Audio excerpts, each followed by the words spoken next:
Bonsoir et bienvenue dans l'Africa Newsroom. À la une ce soir, 30 candidats sont toujours en campagne pour la présidentielle du 27 décembre prochain au Niger. Parmi les candidats en lice, on compte le général Salou Djibo, ex-chef de la junte militaire au pouvoir de 2010 à 2011. Il y a également Seyni Oumarou, le dirigeant du Mouvement national pour la société de développement, ou encore l'ancien président Mahaman Ousmane. Mais pour l'heure, c'est Mohamed Bazoum, candidat du pouvoir et ancien ministre de l'Intérieur et des Affaires étrangères, qui est considéré comme le favori du scrutin. Le décryptage de nos invités dans un instant.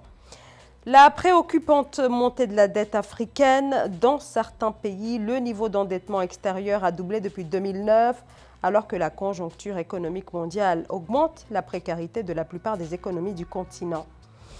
Le pays n'a pas su transformer ses recettes pétrolières en une croissance durable. Le Tchad, toujours en plein marasme économique, fait plus que jamais face au défi de la diversification de son économie. Le pays mise de plus en plus sur le secteur de l'élevage. Le gouvernement tente de consolider les revenus du secteur. Et pour en parler, voici nos invités de ce soir. Marc M.V. Bekale, bonsoir. Bonsoir Zara, bonsoir Jean-François et bonsoir à ceux qui nous suivent. Merci à vous. Vous êtes essayiste et enseignant à l'Université de Reims. Jean-François Akanji-Kombe est également sur ce plateau. Bonsoir Jean-François. Bonsoir Zara, très heureux de vous retrouver et de retrouver nos téléspectateurs. Jean-François Akanji-Kombe, éditorialiste d'Africa 24. Place à l'actualité.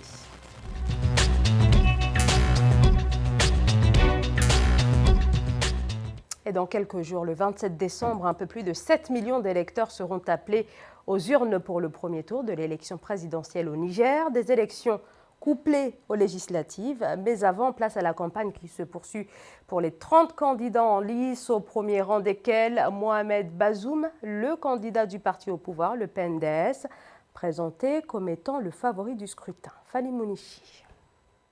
Un programme dans la continuité, c'est la ligne suivie par Mohamed Bazoum, candidat du PNDS Taraya, le parti au pouvoir, à la présidentielle du 27 décembre prochain.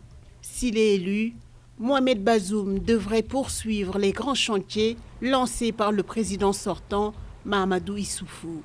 Consolider et avancer, c'est donc pour consolider les acquis de la Renaissance que nous allons continuer dans la Renaissance acte 3. Il s'agit pour nous de consolider ce que nous avons fait. Sur la gouvernance, par exemple, le premier mandat et le deuxième du président Issoufou Mahamadou ont consacré l'installation d'institutions solides dans notre pays. Il faudrait aujourd'hui franchir un autre palier pour rapprocher davantage le gouverné du gouvernant. Dans le programme de la renaissance du président actuel et qu'entend poursuivre Mohamed Bazoum en cas d'élection fin décembre, les secteurs de l'éducation et de l'emploi occupent une place centrale. Le candidat du PNDS Taraya a d'ailleurs fait de la scolarisation des jeunes filles un de ses axes prioritaires de son programme, avec en filigrane le ralentissement de la croissance démographique.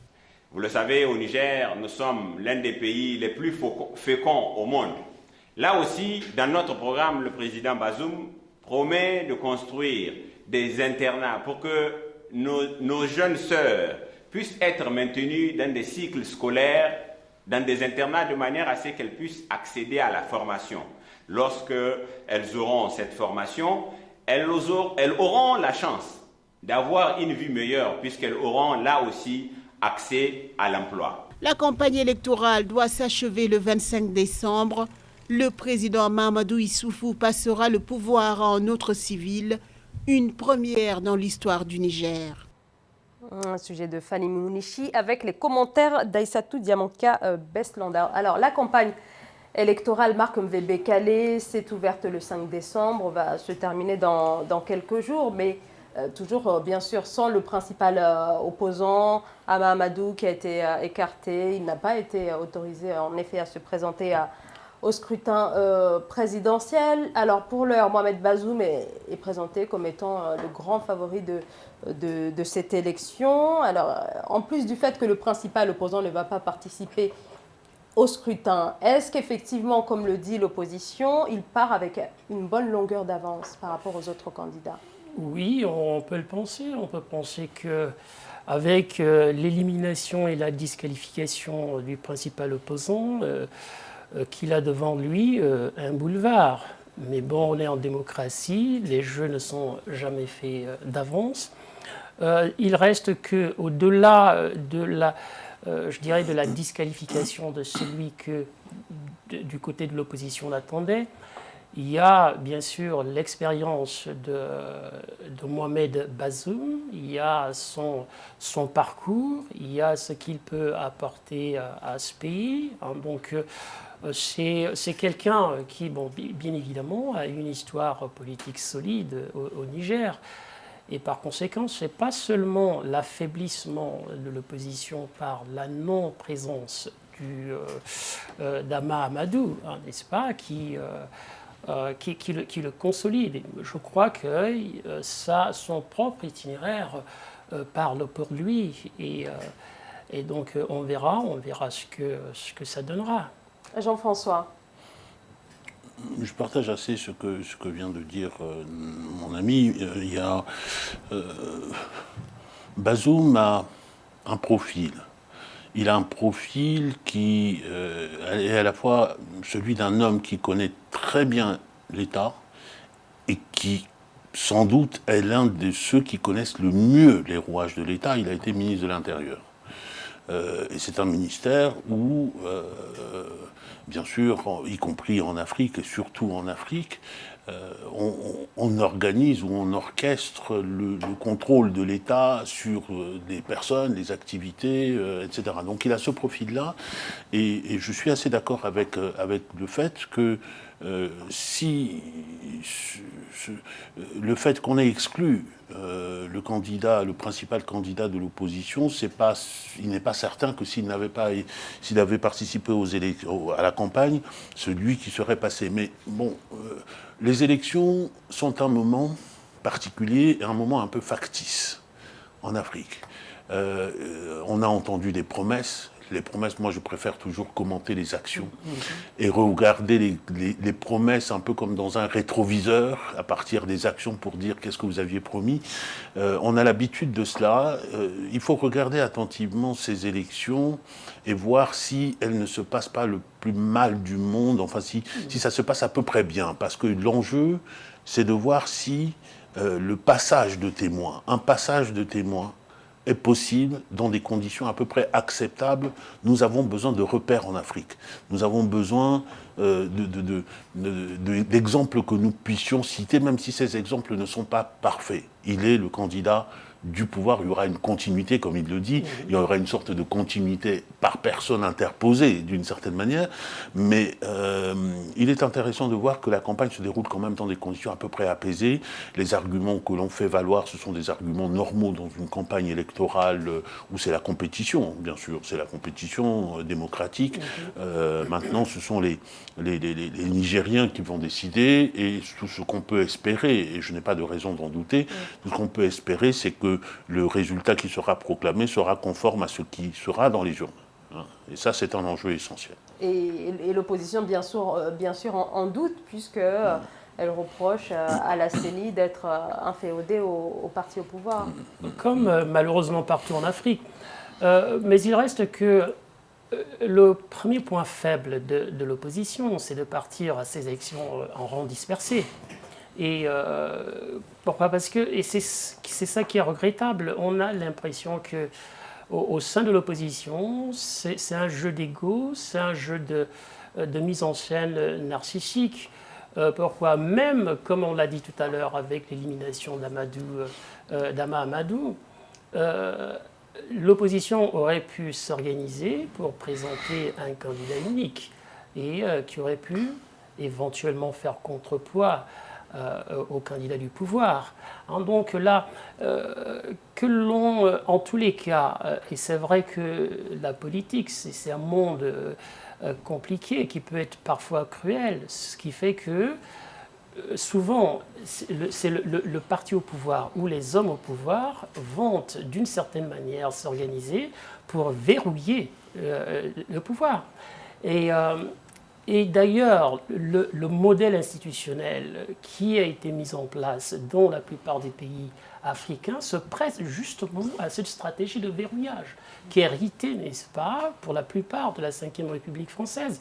Et que dire, par exemple, l'élimination d'Amamadou est liée à une disposition qui existe dans le code électoral qui veut que si quelqu'un a fait une peine de prison, a purgé une peine de prison d'1 an, il ne peut pas se présenter. Bon, on voit bien que ce sont des éléments, des dispositions qui sont introduites dans le jeu électoral pour effectivement éliminer les uns les autres. Alors, dans le reportage, on a vu que pardonnez-moi, Mohamed Bazoum veut mise sur un programme axé sur la continuité. Est-ce que c'est une bonne stratégie compte tenu, Jean-François, du bilan plutôt mitigé du président sortant, Mahamadou Issoufou? Alors je trouve que le discours est assez finement mené, assez finement réfléchi, je crois, parce qu'il ne dit pas simplement qu'il est le candidat de la continuité, le jeune qui est venu là, en tout cas son porte-parole, le porte-parole de campagne. Il est plus jeune que moi, donc on peut dire le jeune. Hein, bien sûr, oui. J'aurais même pu dire le fils, qui est bon. Mais son porte-parole a dit: nous avons besoin de la continuité, mais pour sauter un autre palier. Ça veut dire qu'il se présente à la fois comme le candidat de la continuité, mais celui qui va faire mieux. La continuité dans le changement. Dans le changement. Oui. Donc le discours, de ce point de vue-là, est assez bien rodé, bien pensé, mais ce que je disais tout à l'heure, je le réitère, il faut... on attend demain, si jamais il gagne, pour voir ce qu'il apportera au pays, et surtout si la ligne qu'il est en train de tracer, c'est-à-dire celui d'une sorte de réconciliation du pouvoir avec le peuple, parce que ça, c'est la ligne que j'ai retenue principalement. De cette réconciliation-là, nous avons besoin dans toute l'Afrique. Quand je vous parlais tout à l'heure de repères, nous avons besoin de ça. Mais je voulais aussi juste rapidement rebondir sur les propos de tout à l'heure. Je pense que vraiment les oppositions en Afrique ont à faire l'apprentissage de la responsabilité et de la responsabilité politique. Malheureusement, ce que vous avez décrit tout à l'heure est très juste. Et nos oppositions, je ne veux choquer personne, mais je veux quand même choquer. Je pense que nos oppositions sont sans doute les meilleurs alliés des régimes en place et pour leur continuité, parce que précisément, au lieu de penser à chercher à conquérir collectivement le pouvoir autour d'un programme dans l'intérêt général, chacun pense à soi et se trompe d'opération et va aux élections comme s'il allait à un concours de placement dans une fonction publique ou dans une fonction ministérielle. Il y a à la fois de la vanité, mais il y a surtout la recherche du ventre. La recherche du ventre qui finit par tuer l'opposition.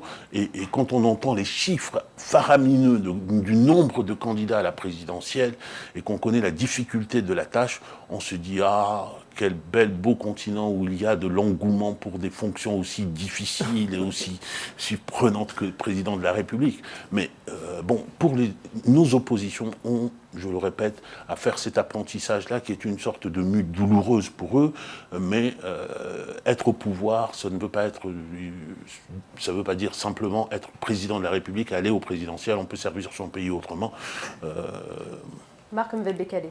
Oui, ça montre aussi que ces oppositions, en un sens, ne représentent pas d'alternative.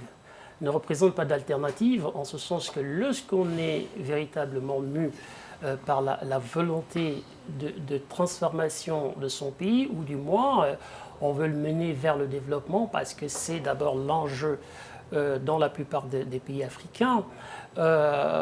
Et du coup, qu'est-ce qui se passe? Ce qui se passe, c'est que l'on entend davantage le discours, les propositions du camp en face, c'est-à-dire celui qui détient le pouvoir. Et on l'entend d'autant plus qu'il a des arguments, n'est-ce pas? Bazoum a des arguments par son expérience. Mais les candidats de l'opposition ont également des arguments, notamment d'ailleurs, ces arguments concernent le bilan, encore une fois, qui est extrêmement mitigé du président sortant. si je peux me permettre, ces arguments sont pratiquement inaudibles. Inaudibles en ce sens que nous sommes quand même dans une région qui fait face à de l'instabilité, avec les mouvements islamistes, des mouvements terroristes, etc.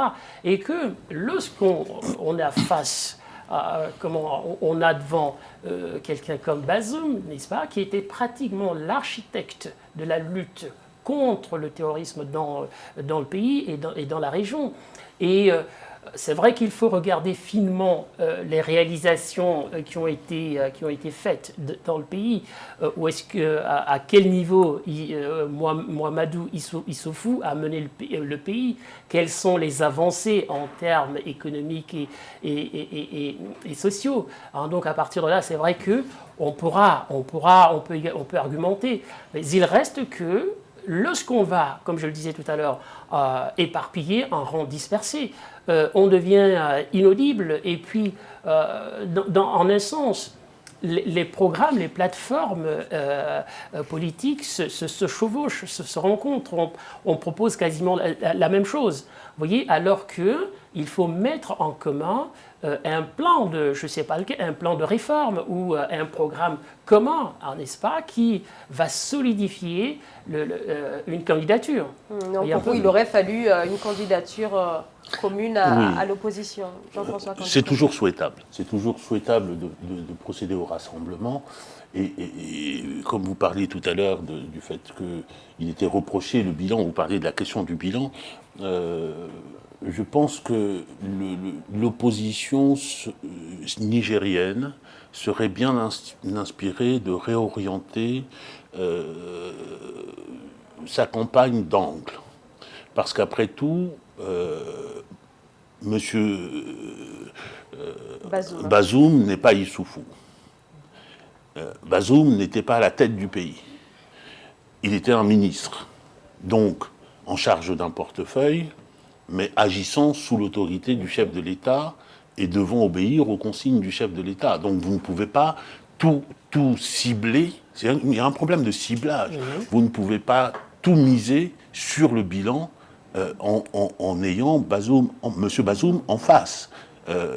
Parce que vous vous trompez de bataille. Il faut, je pense, moi, que cette campagne aurait un sens si les projet contre projet. C'est pas le bilan. Le bilan ne peut pas être imputé à M. Bazoum seul. Mais il le revendique principalement. Aussi, ce bilan, il le revendique, mais il le revendique pour la cohérence éthique. Voilà. Et en admettant et en disant très bien en creux que ce bilan-là n'est pas totalement satisfaisant, qu'il faut aller plus loin. C'est un peu ce qu'on a entendu tout à l'heure. Donc, maintenant qu'il y a projet contre projet, parlons des projets pour le pays, parlez des projets pour le pays, ne pas axer trop sur le bilan. Moi, je pense que c'est un mauvais ciblage, mais chacun libre de mener sa campagne comme il l'entend, c'est aussi la liberté démocratique qui le veut, n'est-ce pas? Absolument, et les populations sont intelligentes aujourd'hui. Elle était hier aussi.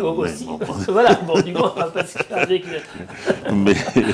l'avènement de la compétition électorale, oui, non, mais absolument, je souscris à ce qui vient d'être dit, et ce d'autant plus que les gens votent en fonction quand même des arguments, en fonction de ce qu'on leur propose, n'est-ce pas? Et malheureusement, dans nombre de pays africains, les oppositions n'ont pas encore de véritable stratégie de conquête du pouvoir qui consiste à mettre ensemble, n'est-ce pas, à présenter un modèle auquel serait adossée une stratégie économique, politique, etc. Merci à tous les deux pour ce décryptage. En tout cas, le premier tour est fixé au 27 décembre et le premier tour se déroulera également le même jour que les élections législatives. On va marquer une très courte pause. On se retrouve dans quelques secondes. À tout de suite.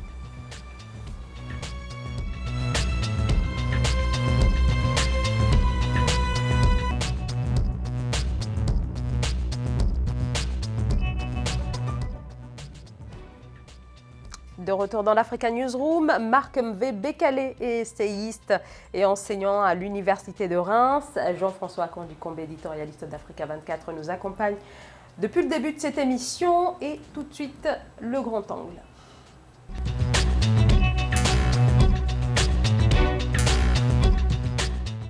L'Afrique face à un emballement de la dette. En 10 ans, la dette publique en Afrique subsaharienne est passée de 38% à plus de 50% du PIB. L'abondance des financements accordés par la Chine à des projets d'infrastructure inquiète plus que jamais dans le contexte actuel marqué par les conséquences économiques de la crise sanitaire mondiale. Nathalie Mouffe. Le récent défaut de paiement de la dette de la Zambie a soulevé cette perspective pour un plus grand nombre de pays africains. C'est notamment le cas en Afrique de l'Est où la pandémie de Covid-19 a conduit à une diminution des recettes fiscales, une baisse des recettes d'exportation ainsi qu'un accès limité aux ressources extérieures. Dans cette partie du continent, la crise sanitaire a amplifié la vulnérabilité des pays avec des ratios dette PIB dépassant 50%. La crise sanitaire a fait en sorte que les économies n'ont pas trop tourné, les industries n'ont pas bien tourné, on a produit peu, on a exporté peu. Donc le ratio dette sur PIB égale 50% veut dire que la moitié de la richesse des pays de l'Afrique de l'Est est détenue par ses créanciers. Les dernières données de la Commission économique des Nations Unies pour l'Afrique, CEA, montrent qu'en moyenne, plus de 10% des recettes d'exportation et des revenus primaires de la région sont consacrés au remboursement de la dette. Les pays de l'Afrique de l'Est sont confrontés à des choix difficiles entre le paiement à échéance de la dette et la relance des économies. Que c'était l'occasion pour les pouvoirs publics de l'Afrique de l'Est, par exemple, de faire fonctionner la planche à billets pour soutenir d'abord les populations, les ménages les plus faibles. On leur distribue les moyens de paiement et cela va donc donner la possibilité à tout éventuel investisseur dans le pays de produire parce qu'il y a en face une demande solvable. Le bureau sous-régional de la CEA pour l'Afrique de l'Est estime que les pays ont besoin d'un espace budgétaire pour faire face à la crise, sauver des vies et des moyens de subsistance et continuer à fournir les biens et services publics aux populations. Les efforts de rééchelonnement de la dette pourraient être insuffisants de l'avis de certains dirigeants, notamment Paul Kagame, président du Rwanda. Donc l'endettement, le retour, Jean-François Akanji-Kombe. Alors pour rester dans la partie Afrique de l'Est, si on prend un pays comme Djibouti, la dette publique est passée de 50% à 85%. C'est en à peine 2 ans, c'est extrêmement court. Alors la question c'est de savoir où passent réellement les emprunts, qu'est-ce qu'on en fait véritablement ? Mais on est du même ordre avec l'Éthiopie voisine, et avec d'autres, beaucoup de pays d'Afrique de l'Est, mais aussi en Afrique centrale. Nous avons les mêmes phénomènes avec des emprunts. Oui, parce que, alors effectivement, dans le reportage, on a parlé de l'Afrique de l'Est, mais c'est sensiblement pareil dans toutes les régions. Ça va même jusqu'à Madagascar. C'est toute l'Afrique qui est concernée. Vous posez la question de savoir où va l'argent. Où va l'argent ? C'est dit dans le reportage, ça va vers des infrastructures. Essentiellement, c'est de l'investissement dans des infrastructures. C'est nécessaire, mais faire ce choix-là, c'est faire le choix d'emprunter pour investir dans des secteurs qui ne sont pas productifs et qui ne sont pas immédiatement productifs. Parce que les infrastructures, c'est bien, mais le retour sur investissement, pour parler plus trivialement, avec les infrastructures, ce n'est pas ce qui va permettre à ces États-là de... En fait, les emprunts, les conditions dans lesquelles les emprunts ont été contractés auprès de la Chine interrogent. Parce que souvent, on avait déjà un état de l'endettement du pays qui était alarmant. Et il y a eu des promesses chinoises qui ont fait croire que c'était une alternative. Or, on se rend compte, nos États se rendent compte malheureusement que dans les transactions financières, que ce soit avec la Chine, que ce soit avec d'autres États occidentaux, que ce soit avec le FMI, c'est toujours des transactions extrêmement difficiles. Il y a celui qui possède et il y a celui qui demande. Et aujourd'hui, on se trouve pris à la gorge et c'est un levier de dépendance aujourd'hui qui risque de se transformer, on n'en est pas encore là fort heureusement, mais qui risque de se transformer en un levier de nouvelle colonisation, comme disent certains, de dépossession, de risque de dépossession. Moi, je serais curieux de savoir, quand, dans les cas de défaut des paiements, de défaut de l'État pour rembourser sa dette, quelles sont les clauses non écrites ou non officielles, non présentées officiellement, qui ont été inscrites dans ces contrats avec la Chine. Et quand je le dis avec beaucoup de crainte, parce que je crains qu'on soit dépossédé de notre Afrique progressivement, pays par pays, petit à petit, quand on arrivera dans ce goulot d'étranglement, parce que ce goulot d'étranglement, il attend tous nos pays qui se sont ouverts seulement à l'emprunt et qui n'ont pas compté sur le financement interne de leur économie, parce que c'est possible aussi. Nous n'avons jamais valorisé, en tout cas on valorise très peu le financement interne de nos économies. Il y a beaucoup d'argent qui circule en Afrique, de l'argent africain qui circule en Afrique, mais qu'on ne valorise pas dans les investissements. Et bon, aujourd'hui, cette extraversion, cette manière d'aller toujours vers l'extérieur se retourne contre nous. On a des autoroutes flambant neuves, on a des voies de chemin de fer, on a des ports magnifiques, mais avec un chômage qui continue à s'accroître, avec des inégalités qui persistent, avec un niveau de production, voire même d'autosuffisance qui baisse. Ce que je veux dire, c'est que le sujet porte sur la dette, mais pour moi, ça renvoie aux questions de choix politiques fondamentaux vis-à-vis non seulement du pays. Le pays, ce sont des hommes et des femmes, d'abord. Hein. Alors, d'où ma première question, de savoir où vont exactement les emprunts. On l'a vu dans le reportage, effectivement dans les infrastructures, mais on voit que la pauvreté continue à augmenter, voilà, le chômage également. Donc, Marc Bécalé, voilà, sur ce que disait Jean-François, alors là, qui est absolument juste et qui est dit parfois avec beaucoup de finesse. Ce que je pense, c'est qu'il y a d'abord des mauvais choix économiques. Il y a bien évidemment la corruption. Jean-François n'a pas voulu le mentionner, le détournement des fonds publics, qui est un jeu courant dans nombre de pays, surtout d'Afrique centrale. Et puis, il y a probablement les hommes. Il y a les hommes. Pourquoi ? Parce que dans des pays où il n'y a pas de véritable contrôle du pouvoir, où il n'y a pas de contre-pouvoir, alors ce qu'on constate, ce sont les dérives dans la gestion de l'État.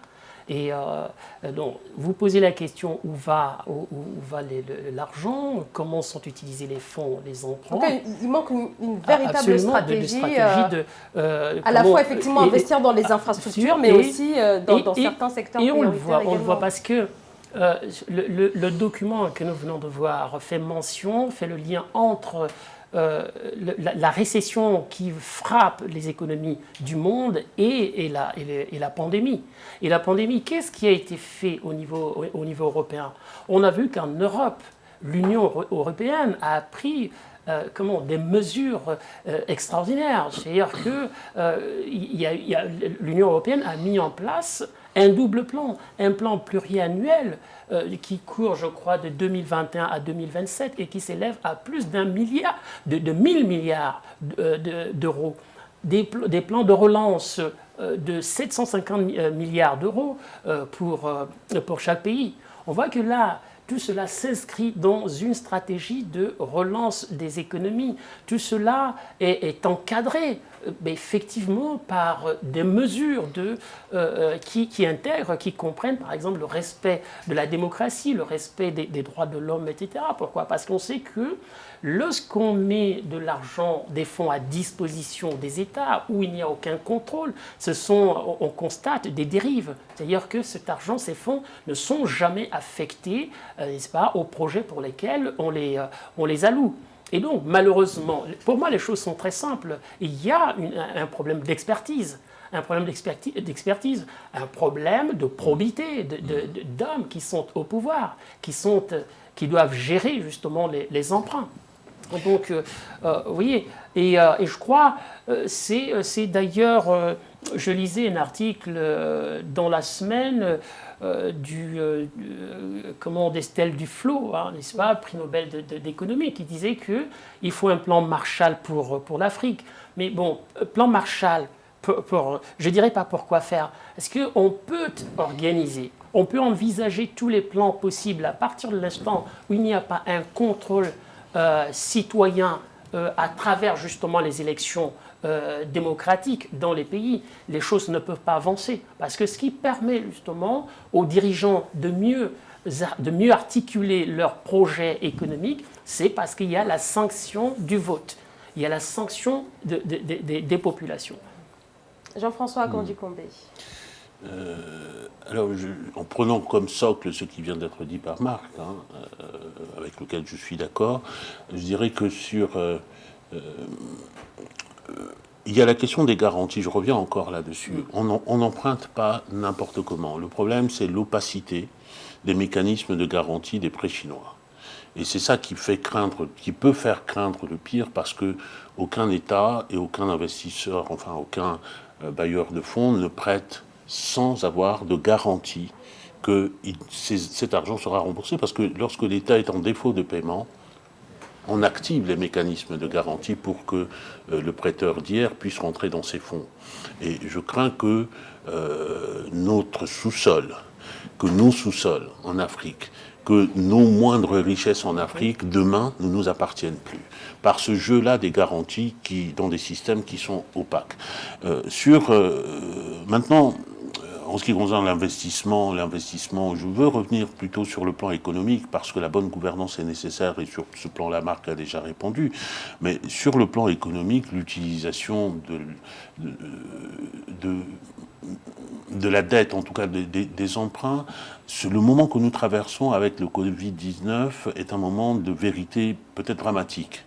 Il montre un peu à l'envers, comme dans un négatif, il montre qu'il n'y a pas de production intérieure, non seulement dans les États, mais aussi dans les sous-régions, qu'il n'y a pas de consommation intérieure. Pourquoi on est frappé si durement? Parce qu'on importe l'essentiel de ce qui fait tourner l'économie, ce qui fait tourner les ménages. Donc il n'y a pas, en réalité, nous sommes des économies presque fictives, presque inexistantes, parce que nous n'avons aucune autonomie de ces différents points de vue-là. Et ça nécessite justement que des priorités soient décidées, peut-être plus courageusement qu'elles ne le sont aujourd'hui. La tâche n'est pas facile quand on est au pouvoir, ça je veux bien le concéder, et qu'on va vers les bailleurs de fonds ou vers les institutions internationales telles que la Banque mondiale ou le FMI, qui ont déjà leurs critères, qui ont leurs schémas et qui veulent les imposer dans votre pays, par exemple leur schéma en matière d'investissement, en vous disant il faut privilégier l'investissement direct étranger, par exemple. Or, réagir à cela veut dire, non seulement parce qu'il y a des investisseurs étrangers, il faut leur faire des conditions particulières, mais ramener simplement le curseur vers un principe d'égalité entre tous les opérateurs économiques, voire même, et on a le droit de le faire, on est chez soi, de promotion de l'initiative intérieure et d'enracinement. Il faut permettre, inciter à créer des entreprises africaines, à produire en Afrique, et pendant le temps de cette croissance-là, et à protéger fiscalement, protéger par des règles de commerce. Et ça, la Banque mondiale ne veut pas en entendre parler, et Doing Business ne veut pas en entendre parler. Mais c'est pour ça que je parlais tout à l'heure de courage. On a besoin d'aller vers cela, on a besoin d'aller vers,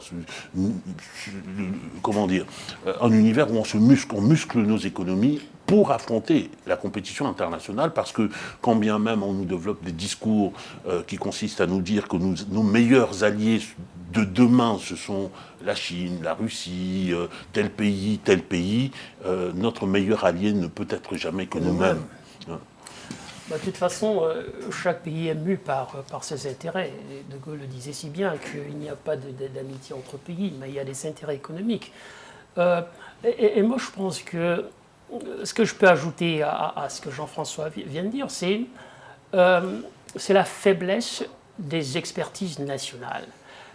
Lorsqu'on dit que les instances financières internationales, le FMI, la Banque mondiale, nous imposent les modes de fonctionnement en fonction des indicateurs économiques, c'est aussi parce que il y a une sorte de faiblesse, de déficit de ce qu'on leur présente.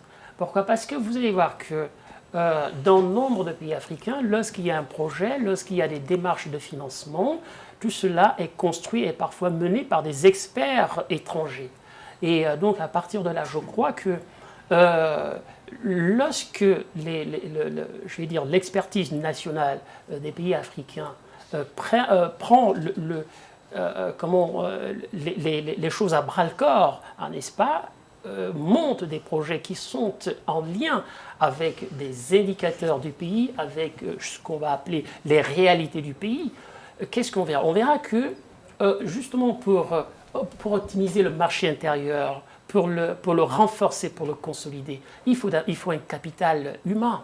Il faut un capital humain. Il faudrait ce capital humain qui se convertit par la suite en capital de consommation et pour renforcer le marché intérieur. Donc, il ne faut pas sortir de l'université de Harvard ou de Oxford pour comprendre cela.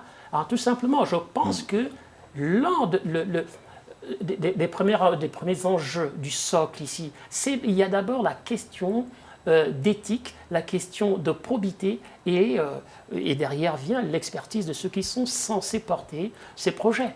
Merci à tous les deux. On va marquer une pause et on se retrouve dans quelques secondes pour la troisième et dernière partie de l'Africa Newsroom.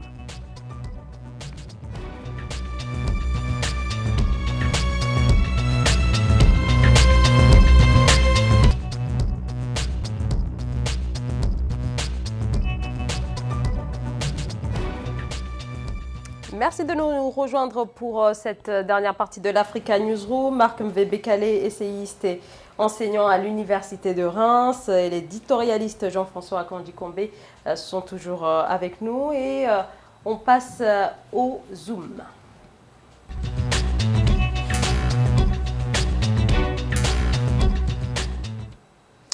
L'économie tchadienne est toujours au bord de l'asphyxie. Le Tchad fait face à une grave crise économique avec des finances publiques au plus bas depuis la chute des cours du pétrole amorcée en 2014. Le pays, qui est assisté depuis quelques années par le FMI, s'est lancé dans une série d'économies drastiques, une politique d'austérité pour répondre aux défis de la diversification à travers, notamment, vous allez le voir, le renforcement du secteur de l'élevage. Joël Maribalo. Au Tchad, les autorités veulent maximiser les recettes générées par l'exportation des bétails sur pied grâce au poste de sortie transfrontalier initié par le projet régional d'appui au pastoralisme au Sahel PRAPS. Le gouvernement compte sécuriser les recettes de l'État et contrôler les échanges commerciaux de bétail avec les pays voisins. Désormais, les animaux destinés à l'exportation doivent être déclarés à ces postes de sortie et examinés par les vétérinaires avant de transiter. Avec ce poste, il y a un pôle de concentration de l'administration sur place. On va venir, il y a un poste vétérinaire pour faire d'abord consulter le bétail qui traverse, pour voir s'ils sont en bonne santé. Il y a également la question de l'administration, les trésors publics ou je sais pas, la douane qui sont là. Tout est sur place. C'est comme un guichet unique d'exportation de bétail. On vient, on rentre, on paye tout, on s'acquitte de toutes les obligations qu'il faut de la part de l'État et mettre ces animaux en quarantaine dans un grand parc, les soigner et puis l'exporter. C'est aussi ça, exporter la viande de bonne qualité. Ça, on ne le faisait pas auparavant. Aujourd'hui, c'est comme ça que ça se passe. Pour sécuriser la commercialisation et les transits sur pied des bétails, ainsi que garantir la santé des animaux destinés à l'exportation, le gouvernement et ses partenaires à travers PRAPS ont construit une dizaine de marchés modernes et des postes vétérinaires tout au long des corridors jusqu'aux frontières avec les pays voisins. Environ 70 puits d'eau et 60 mares artificielles pour l'abreuvage des animaux ont été construits sur le couloir de transit pour faciliter l'exportation. Pour nous, le fait que le Marshall s'est battu pour qu'il y ait l'existence de ces projets dans le pays, ça prouve combien de fois l'intérêt qu'il porte donc, pour le monde rural. Le PRAPS a construit des ouvrages, beaucoup d'ouvrages, mais la pérennisation doit être au cœur donc, de la politique de notre administration, surtout l'administration décentralisée. Les bénéficiaires à qui on a remis il n'y a pas longtemps des clés par rapport au marché à bétail, le puits, le comité de gestion des puits, les stations pastorales, toutes ces infrastructures-là doivent être pérennisées. Pour rappel, le gouvernement tchadien a entrepris depuis 2016 le processus de la diversification de son économie en accordant une place importante à la modernisation et la transformation de ses ressources animales, estimées à environ 110 millions de bétail, toutes espèces confondues. Le pays est-il réellement prêt à l'exportation compte tenu de la situation que traverse le Tchad? Voilà, il n'y a pas encore d'autosuffisance à ce niveau-là pour réellement se tourner vers l'exportation, Jean-François Kandji-Kambé. Le Tchad est un pays d'élevage. Traditionnellement, y compris en Afrique centrale, c'est une des activités dans lesquelles ce pays est réputé. Et ce que j'ai vu dans le reportage, c'est-à-dire la modernisation d'abord des infrastructures, la mise en pointe des systèmes de contrôle sanitaire et phytosanitaire pour avoir de la viande de bonne qualité et pour que nous qui consommons, nous soyons en bonne santé, tout cela me semble aller dans le bon sens. Je me pose cependant des questions, je me pose quand même un certain nombre de questions sur certains points. On est quand même dans une zone qui est censée être un marché commun.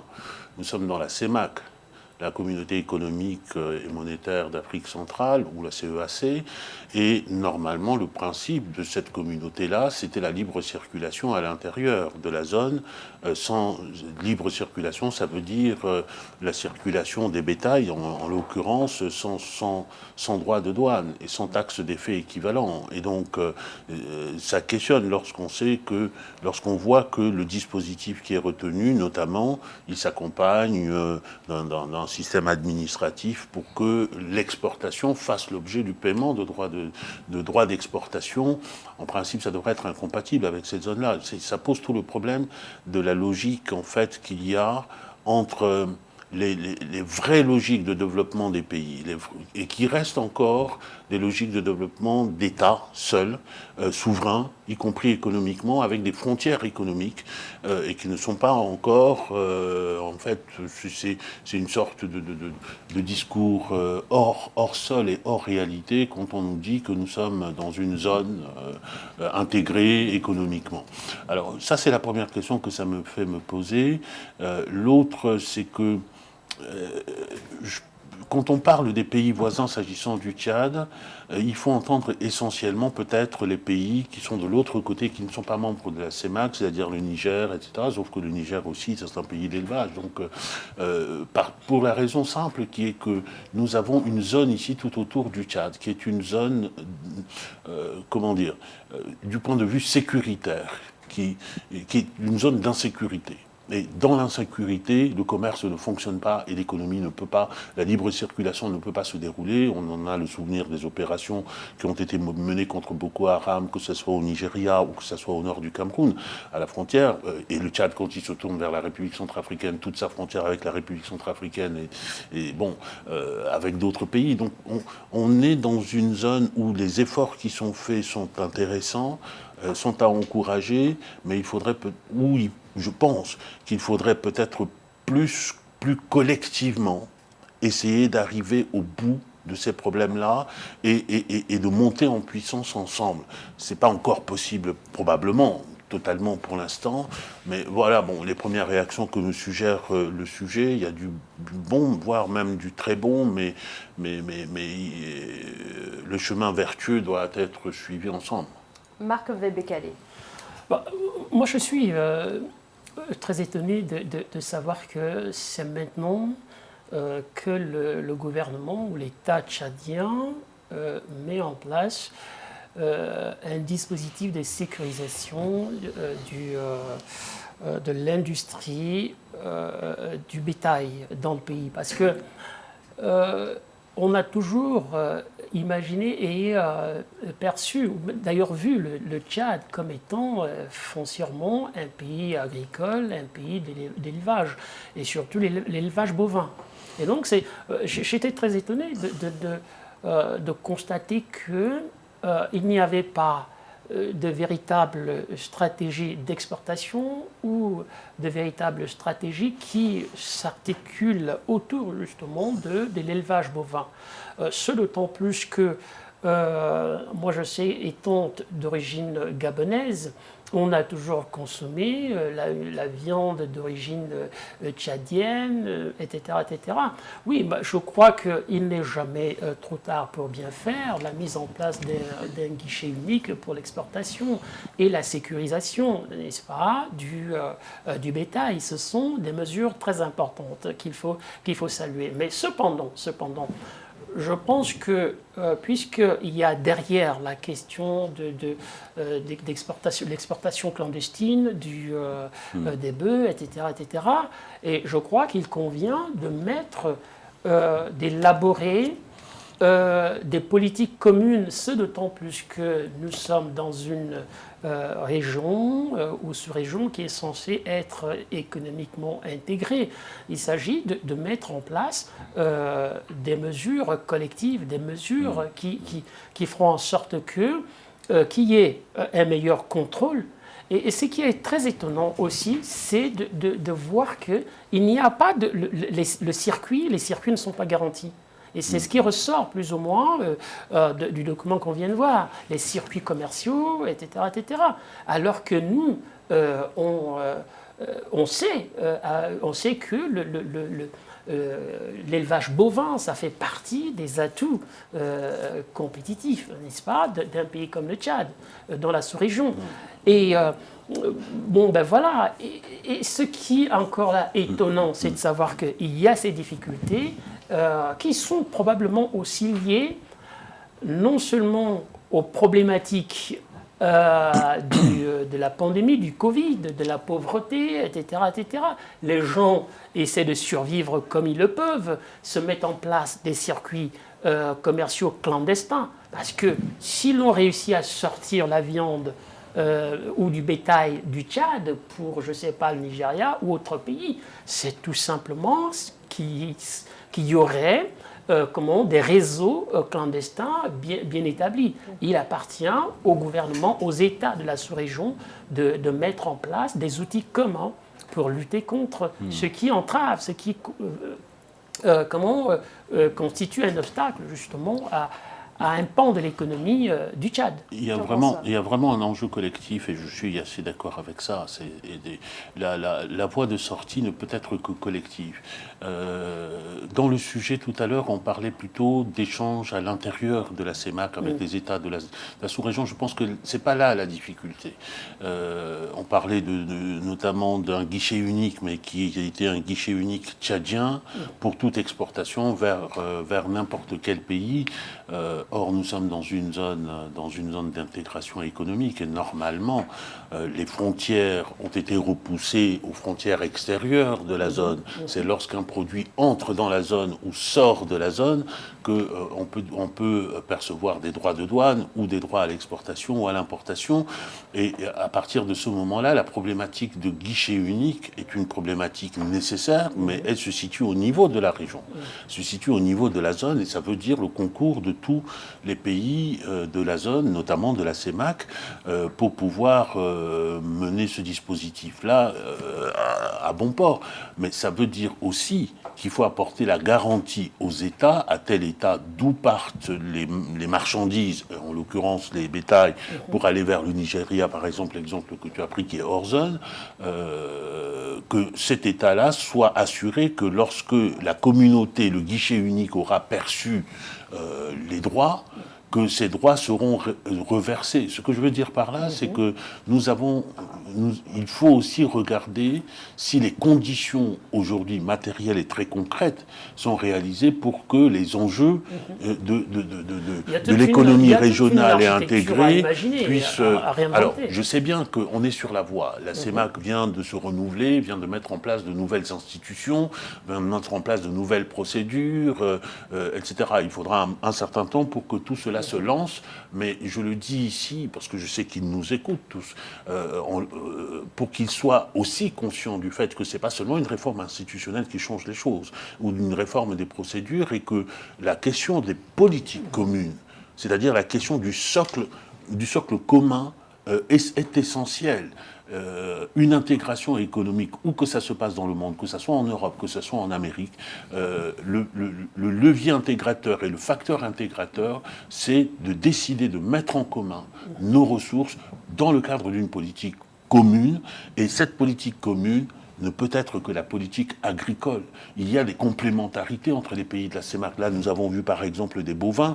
Le Tchad est un pays à moitié désertique. Il y a d'autres pays autour qui sont des zones de pâturage avec des questions de transhumance, etc. Il y a des complémentarités. Et il y a des pays de plus grande consommation que d'autres et qui produisent d'autres choses qui viennent vers le Tchad, par exemple les fruits et légumes. Donc, ce sont des enjeux concrets, en fait, de la question de l'intégration économique. Et ce sujet était, me semble-t-il, parfait pour montrer là où il y a les faiblesses peut-être, et on ne peut qu'encourager nos institutions à aller de l'avant avec plus d'esprit de responsabilité et en jouant plus collectif, comme disent les footballeurs. Marc-M. Bekele. Absolument, la collaboration est nécessaire entre États, n'est-ce pas, pour maîtriser un certain nombre de choses. Parce que lorsqu'il y a fraude, lorsqu'il y a commerce parallèle, ce sont des taxes qui échappent aux États, c'est un pan de l'économie qui n'est pas contrôlé. Certes, il est vrai que derrière tout cela, c'est aussi des populations qui vivent, qui se débrouillent comme ils peuvent. Parce qu'au-delà de la question du bétail, le problème se pose pour d'autres secteurs d'activité, secteurs économiques, en Afrique centrale, où, bien évidemment, la circulation n'est pas tout à fait bien contrôlée. Et donc, à partir de là, ce qu'on peut espérer, et ce qu'on peut, c'est que, évidemment, qu'il y ait toute une machinerie en place pour que ce secteur-là soit productif et porteur pour les pays africains. Un dernier mot, Jean-François. Oui, justement, par un dernier mot, je voulais sortir plutôt positivement de ce sujet. Moi, j'ai été, pas frappé, mais j'étais très heureux de voir dans le reportage qu'on attache de l'importance, plus grande importance, au contrôle sanitaire et phytosanitaire. Parce que, après tout, le développement repose sur les populations et sur des populations qui sont en bonne santé et qui mangent des choses saines. Et si ce principe-là pouvait aller aussi au-delà du Tchad, dans toute la sous-région, parce que c'est quand même assez exceptionnel ce qu'on a vu là. Le contrôle sanitaire et phytosanitaire dans nos pays n'est pas quelque chose qui court les rues et qui est évident. Donc je voulais sortir juste par cette note positive. Les personnes que nous avons vues dans le reportage travaillent pour notre santé et la santé de nos parents, et je les en remercie. Merci beaucoup, merci à nos invités. C'est la fin de cette émission. Merci à vous, Jean-François Akanji-Combé, éditorialiste. Un grand merci à vous également, Marc-M. Bekele, essayiste et enseignant à l'Université de Reims. Merci à nos deux invités. Un grand merci à vous également de nous avoir suivis. À très bientôt dans l'Africa Newsroom. Très bonne soirée.